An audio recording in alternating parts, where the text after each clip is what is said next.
What's up, everybody? Welcome to Podcast Now. I'm Alex, and in this video, I want to talk about some Scream 7 news. We got an interview with Heather Matarazzo, and she talked about the future. She seemed like she had an in. Now, there's a couple different parts to this, right? Kind of her talking about Scream 6 and her involvement in Scream 7, and then just the little tidbit of information, basically, about it being the final installment. That was the words that she used. Now, I want to be clear on a couple different things. Number one, I don't think she is the most in-the-know person, okay? I don't think somebody of her, or even the character that she plays in the film franchise, is important enough or is as big enough to know the entire grand plan. I think if there was anybody that would have known the entire grand plan, it would have been like a Nev or Courtney, maybe even like a Melissa or Jenna. Maybe you tell like the main two stars kind of where you're planning on going. You know what I mean? So I'm not saying she's lying, but I'm saying in terms of maybe it's just her assumption that she's just saying like, yeah, well, that would be the final installment.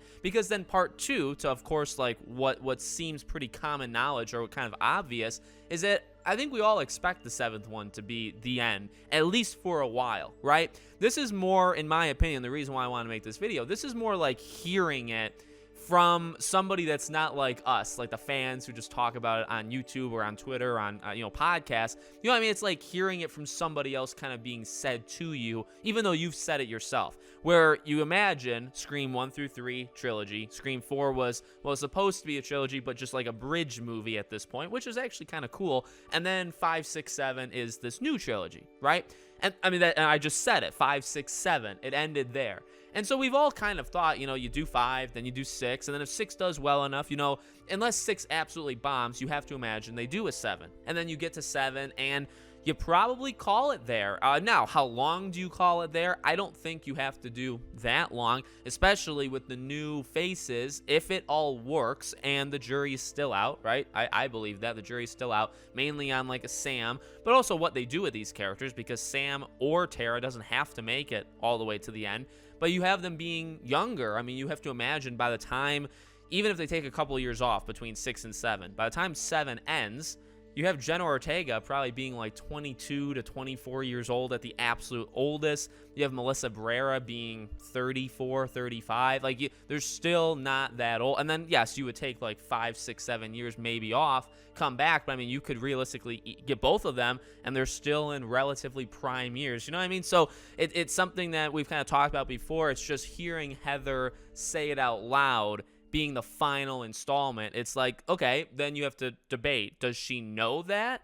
Was she told that when she filmed 5? Or is she just kind of saying it? What's interesting is this 30-second clip. She originally kind of says that like she hopes to be back, she says a couple other things, right? She says how 6 is like a whole new installment, and because it's so new or different, that her character's not in it, which is interesting that she puts it that way, right? Even though it's like, well, I mean, it is new, it's on like location, and so maybe that makes your character not necessary, but I mean, actually your character was introduced on location, so it could just be something where it's like, well, they want to have a lot of new faces, focus on who they have. They're not looking for cameos this time. They're not looking for that I guess like the fans like to these kind of like eye-popping things like bringing Billy back, right? They're not really looking for that. Fine, I actually kind of respect that they felt, okay, we needed to do this to get people in, and now we're going to do our own thing. There's a respect level that I have for them for that. But she says that, and then she says like, maybe I'll be back for 7, if it, when it ends.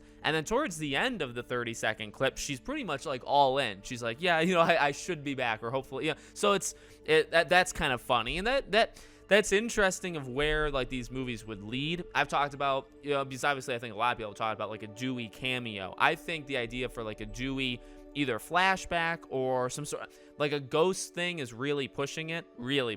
But if you're gonna bring David Arquette back for something like with a Gale thing, or you do like a flashback in some way, I think a 7 makes sense. So if you also bring her back in 7, you know what I mean? And at this point, if Nev isn't back in 6, but she's also back in 7 becomes kind of this big spectacle again, in a lot of ways that 5 was. Debating the quality of 5, fine, but in terms of it being kind of like a big deal with like faces returning and all this stuff, you know what I mean? That realistically could be almost accidentally what 7 is. So, that's what we have. Again, it's not new. It's not something that is like panicking where it's like, oh my God, I expected 8, 9, 10.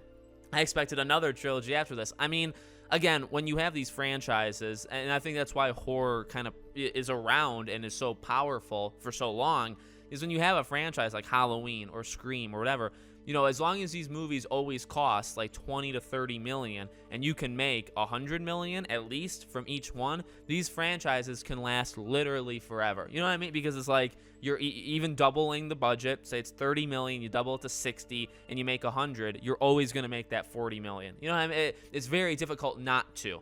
And at that point, you know, I mean, why would you stop? Now, creatively, you should stop at some point, but from a financial situation, why would you stop? At the same time, you know, we'll have to see, because like Roger L. Jackson is not getting any younger.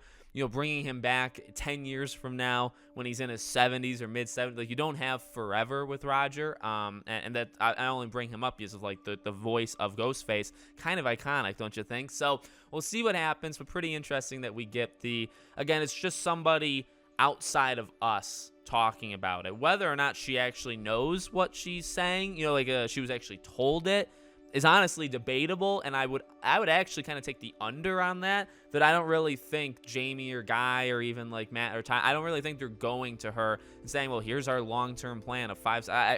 Why do you even need to do something like that in the first place? And why do you need to do it with her? It just, you know what I mean? So it could just be intuition. I'm not saying like she's dumb. I think it's smart intuition. And coming from somebody that was in the films, it's a little bit different hearing it than somebody like us that just kind of speculates, oh yeah, 7's it. Well, I mean, it's not just us who thinks that. I bet you Nev thinks that. I bet you Courtney thinks that. Or maybe they've been told that, right? So we'll see what happens. So let me know what you guys think in the comments. Make sure you guys are subscribed, bell icon turned on so you know when all these videos go up. If you want to follow or support me anywhere else, all my social media links, including our Patreon, is in the description below. Thank you guys for watching, and I'll see you all on the next one.